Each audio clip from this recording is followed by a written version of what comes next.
Untuk para pendengar dan pemirsa Suyanto.id, ketemu lagi bersama channel pendidikan Anda, channel untuk berbagi pengetahuan dan belajar sepanjang hayat, Suyanto.id. Nah, kali ini kita akan bertemu dengan tokoh muda, pendidik, dan guru yang inovatif tingkat nasional. Siapa dia? Adalah Saudara Heri Teguh Wiono. Beliau adalah guru SMP Islamiyah Widodaren di Kabupaten Ngawi, Jawa Timur. Nah, saudara, sebelum pembicaraan ini kita lakukan, jangan lupa klik subscribe supaya Anda selalu mendapatkan video-video inspiratif dari saudara Heri Teguh Wiono, guru Islamiyah Widodaren Kabupaten Ngawi tersebut. Nah, kali ini kita akan berbicara mengenai Nataru dan semester baru. Adakah masalah? Mari kita simak bersama dan kita sapa dulu narasumber hebat kita. Assalamualaikum warahmatullahi wabarakatuh, Mas Heri. Waalaikumsalam warahmatullahi wabarakatuh. Nah, apa kabar Mas Widodaren? Alhamdulillah sangat baik, Prof. Ya, syukurlah. Sehat itu adalah yang luar biasa, Mas. Ini kan ada daerah-daerah tertentu mensikapi Nataru, artinya Natal dan Tahun Baru, liburannya digeser dan atau bahkan tidak digeser, yang itu akan berpengaruh kepada perjalanan semester yang akan datang. Nah, apa inspirasi kita untuk para sekolah, kepala sekolah, atau siswa, atau bahkan orang tua, Mas Heri?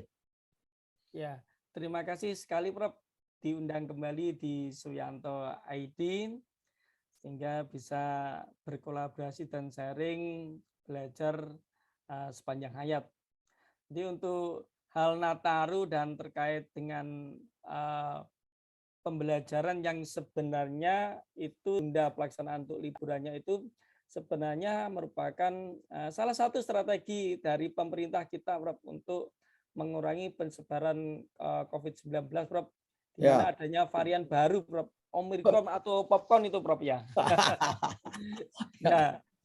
Ya, jadi kita sebagai pendidik juga sangat menghargai kebijakan pemerintah ini, Prof. Karena kalau melihat di bulan Mei dan Juni itu, Prof, kita pemerintah bukan kuat ya, agak lemah sedikit pengawasannya sehingga liburan Mei Juni itu melunjak ya, Juni ke Juni. Ya. Nah, ini merupakan salah satu antisipasinya, Prof. Jadi sangat bagus saja. Tergantung dari sekolah bagaimana mensikapi dengan kegiatan atau hal-hal yang positif selama kegiatan Nataru tersebut yang seharusnya minggu ketiga kan sudah menerima rapat, Prof. Ya, oke. Ya, dan minggu keempatnya sudah libur, masuk lagi minggu pertama Januari 2022. Tanggal 4 kira-kira ya? Iya, Prof, betul sekali, Prof. Ya, itu karena ada pergeseran seperti itu. Apa saran Mas Heri supaya pembelajaran di semester yang akan datang itu tidak dirugikan sehingga tidak ada learning loss yang lebih jauh lagi? Apa, Mas? Ya, sebelum ke strateginya, Prof, mungkin beberapa berita di berbagai media massa atau sosial, beberapa daerah mengambil kebijakan yang sebenarnya hampir sama bahasanya, tapi pelaksanaannya agak sedikit strateginya berbeda. Misalnya di DIY itu minggu ketiga ada 4 melakukan kegiatan pembelajaran yang dilaksanakan di rumah, jadi pembelajaran yang santai, tetapi konsultasinya ke sekolah seperti itu. Tetapi ada yang kegiatan di beberapa daerah itu memang melakukan kegiatan setelah minggu pertama bulan Desember ini kan ujian semester remedi dan melakukan pengayaannya, Prof, dilakukan sampai minggu ketiga dan minggu keempat bisa mengisinya dengan kegiatan lain yang positif. Misalnya melakukan kegiatan berbasis sosial atau keagamaan, misalnya hafalan juz ataupun ayat-ayat Al-Quran, ataupun juga bisa kegiatan-kegiatan yang lain yang bisa mengasah life skill-nya, Prof. Kalau outdoor bisa nggak untuk kegiatan outdoor untuk masa-masa itu, Mas? Ya, saya rasa untuk kegiatan outdoor justru tidak boleh, Prof. Oh ya, karena pembatasan, ya. Ya, karena ini sebenarnya juga kebijakannya kalau dibilang baik ya baik, tetapi harus ada sinergi dengan kementerian atau instansi lainnya, Prof. Tidak hanya di bidang pendidikan, siswanya itu malah tidak diliburkan atau liburnya dimajukan tahun ajaran semester genapnya, tapi juga justru yang menstimulasi kan karena adanya tempat-tempat misalnya yang bisa mengarah ke kerumunan, misalnya pusat perbelanjaan, Ya. kemudian tempat pariwisata, Prof. Itu kan sangat riskan sekali, walaupun Ya. tidak diliburkan secara massal 2 minggu, tapi akhir pekan itu juga bisa memberikan arah yang bisa menstimulasi adanya kerumunan massa, Prof.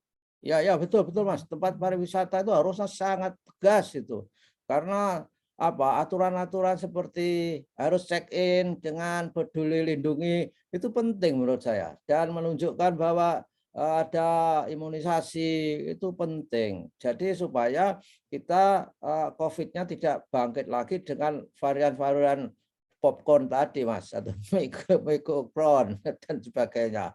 Nah, saya kira bagus tuh pemikiran Mas Heri tentang supaya ada disiplin protokol kesehatan terutama di luar rumah yang melibatkan tempat-tempat wisata yang itu orang dengan sukarela datang dan karena sudah lama dikekang sehingga merasa bahwa sekarang COVID ini sudah usai. Gitu kan Mas persoalannya, iya nggak? Ya, betul sekali, Prof. Dan ini bukan masalah libur atau tidak libur, Prof. Tetapi Ya, pengendalian seluruh rakyat Indonesia tidak hanya dari pemerintahnya saja, tapi gurunya, siswanya, dan orang tuanya bagaimana bisa mengendalikan dan patuh pada kondisi saat ini, Prof. Karena memang ini juga kebijakan yang sudah ada legalitasnya ya, kalau nggak salah instruksi Mendagri nomor 62, Prof, itu tentang pencegahan penanggulangan COVID-19 pada saat Nataru dan tahun baru 2022. Apalagi ini, Prof, banyak beberapa daerah yang banjir atau kondisi di Jawa Timur adanya di Kabupaten Lumajang itu adanya Gunung Semeru yang meletus, Prof, ya. ya. Seperti itu. Jadi kita juga harus memberikan empati kita kepada saudara-saudara yang lainnya. Saudara yang lainnya terkena musibah, yang lainnya disuruh Nataru tidak mau liburan malah pergi ke tempat wisata dan tidak protokol tuh, Prof. Ya, ya, ya, ya, betul. Jadi persoalan karakter empati, kemudian toleransi itu memang harus kita tegakkan. Nah, kembali kepada waktu-waktu semester yang akan datang, Mas. Kira-kira yang akan terkurangi apa ketika kebijakan daerah-daerah itu tidak sama ya, mengambil keputusan sendiri-sendiri dan itu tidak salah karena ada otonomi pendidikan, ada otonomi daerah. Kira-kira yang saran yang paling baik dan berlaku untuk semua daerah agar learning loss tidak terjadi. Apa, Mas? Menurut pandangan jenengan? Ya, sebelumnya untuk kebijakan Mendagri tadi juga ada kebijakan turunan dari Kemdikbud, Prof, yaitu tentang satu yang mengatur semester genap pada minggu-minggu kedua dan ketiga. Tetapi tentu saja kalau kebijakan antar daerah yang nanti misalnya minggu kedua sampai minggu ketiga itu libur, ya dirubah jadwalnya, otomatis ada materi-materi yang ada di semester genap itu menjadi beban waktu pembelajarannya menjadi terkurang, Prof, porsinya. Ya. Ya, apalagi di situasi pandemi ini, Prof, kalau yang perlu digarisbawahi untuk yang kelas 9, Prof, walaupun tidak ada ujian nasional, tapi sekolah atau satuan pendidikan kan melakukan yang namanya ujian sekolah, Prof. Di mana Oke. kalau kita lihat dulu aja saat masih adanya ujian nasional untuk kelas 9 SMP, kelas 6 untuk SD ujian sekolah, Prof, dan kelas 12 untuk SMA itu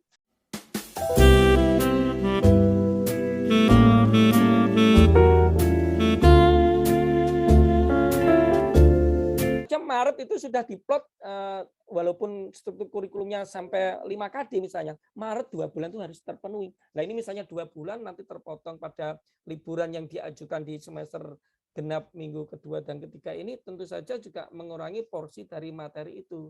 Nah, alangkah baiknya juga sekolah itu bisa memberikan solusi, misalnya dalam liburan nanti yang dilaksanakan setelah Nataru itu misalnya melakukan pembelajaran yang berbasis proyek, Prof. Jadi siswa bisa merangkum, membuat peta konsepnya, gambarannya, sehingga misalnya untuk yang kelas akhir, kelas 6, kelas 9, ataupun kelas 12 itu sudah memberikan plotting materi gambaran, sehingga misalnya diajak untuk simulasi pembelajaran dari KD 1 sampai KD 5, siswa sudah siap dan untuk menghadapi pembelajaran dengan baik. Begitu, Prof.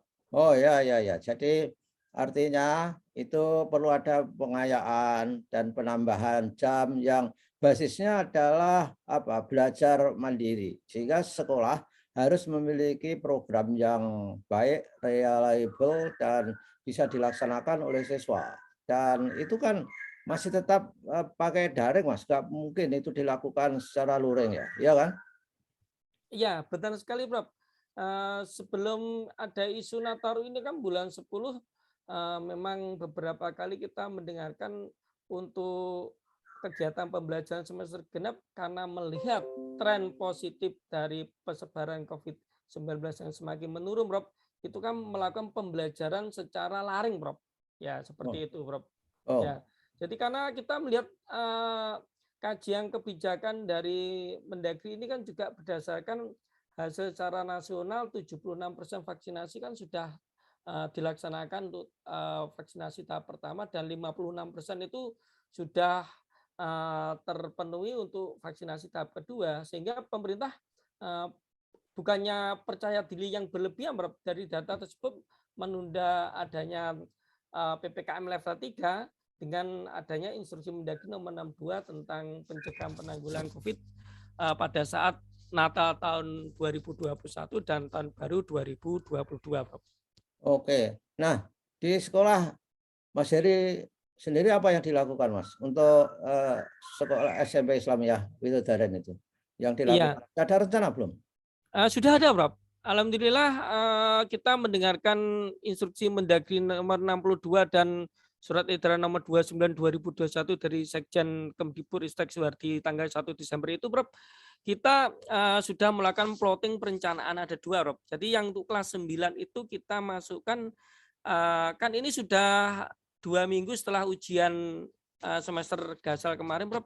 Jadi ini sudah melakukan remedi minggu kemarin dan minggu ini sampai minggu depan 2 minggu untuk kelas 9 mengikuti kajian di pondok pesantren mitra kita, Prof, yaitu pondok pesantren Al-Ikhlas. Itu yang untuk strategi yang pertama. Dan untuk strategi yang kedua nanti, Prof, siswa yang kelas 7, 8, dan 9 yang lainnya nanti akan ada hafalan kelas juz 30, Prof.